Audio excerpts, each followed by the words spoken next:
As Joe said, I'm Miuru from PIAC. For those who don't know us, we're a consumer advocate for New South Wales residential households, in particular low income and vulnerable. So we've heard a lot today and yesterday about sort of data and the values that it can bring, but there's more to data than just ones and zeros and more than just sort of voltage and current measurements. It's also important to get sort of data on what the consumers actually want and what consumers actually value. So we've heard previously about the sort of offers and services that are possible for DNSPs, but there's a lot of compromise that needs to be made. So which ones do you prioritise? Which ones do you pursue out of all those offers and services that are possible? How do you balance the short, medium and long-term impacts, both positive and negative? And this is especially important where the short-term affordability of energy prices for consumers is often a constraint in terms of what a network can actually spend in terms of upgrading their systems and infrastructure. So this is also essential for maintaining your social license and building that trust. So we can do all of that, or at least help to do that, through good engagement. So to help sort of all of this, for the last 18 or so months, we've been doing a large project of developing a framework for what good engagement by network businesses can involve all over it, Telly. So we did this really with in mind of the New South Wales revenue determinations, but also can apply more broadly than just that.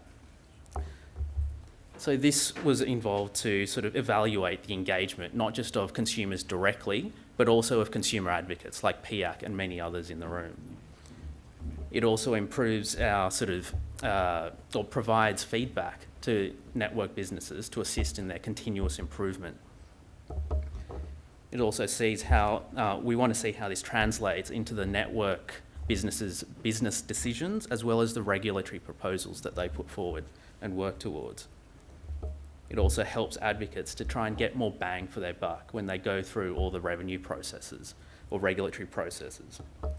And it also helps to provide a good evidence base to help sort of develop a more flexible and consumer-focused regulatory framework. So with all of this, the AER have a good set of engagement guidelines available for networks. They're up on the screen there. So things like starting early, planning twice, being adaptable to changing events, trying to get that Goldilocks level of information where it's not too much detail, but also not just a bunch of motherhood statements, and getting the right people in the room to talk to. And then once they're in the room, being open and inclusive with them, also of the results and the outcomes after the engagement processes themselves. And also some measurement of internal tracking and assessments of how you're going. But with the current environment of the transformation, the scale of it, the pace of it, and the impact on consumers, and the new possibilities on offer, we really thought that some more guidance would be important for networks. So we took the AER's guidelines and top and tailed it with a couple of our own.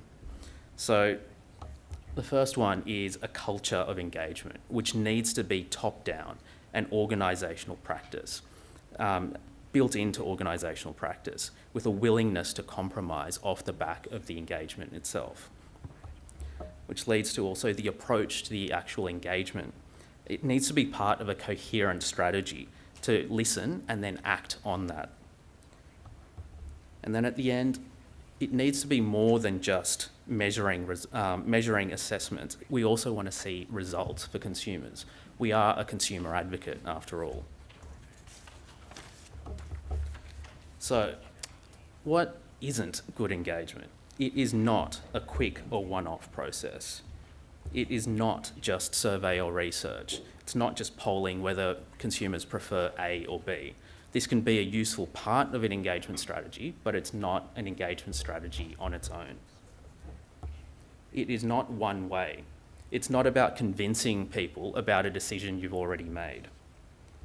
It's not a token effort that you do before getting to the real work.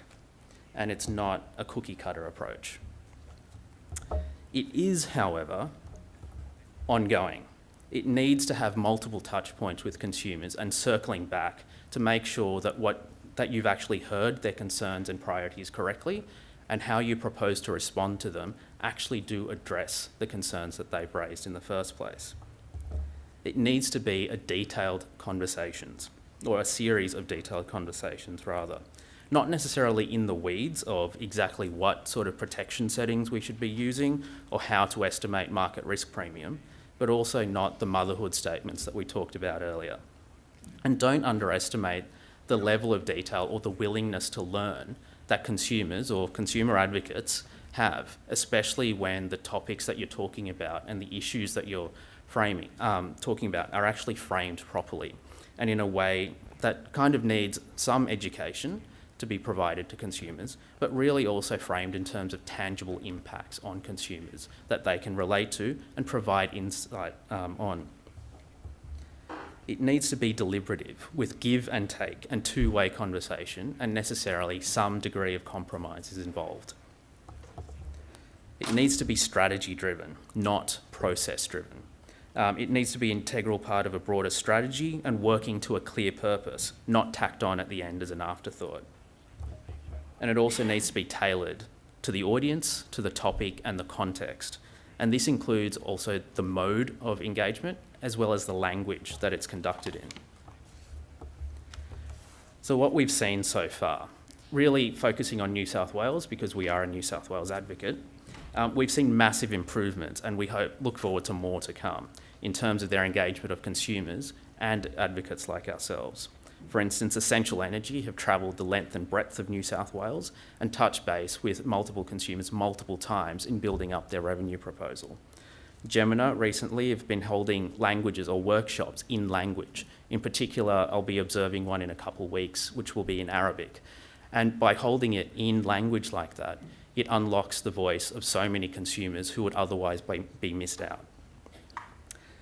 We've also started to see engagement strategies by networks used for issues or processes that are outside of purely the revenue or pricing determination process as well. For instance, Endeavour Energy have engaged with consumers on changes to their connection contribution policy. And Ausgrid have set up an advisory committee to oversee their innovation project expenditure for the future regulatory proposal. Historically, New South Wales networks haven't been industry leaders in terms of their engagement, that's to put it mildly. But it's very promising to see the improvement that we've seen. I can see a few laughs at the back there. It's been very promising to see the improvement we're seeing in actions and culture being sort of developed inside the business, and we look forward to sort of seeing more of that in the years to come.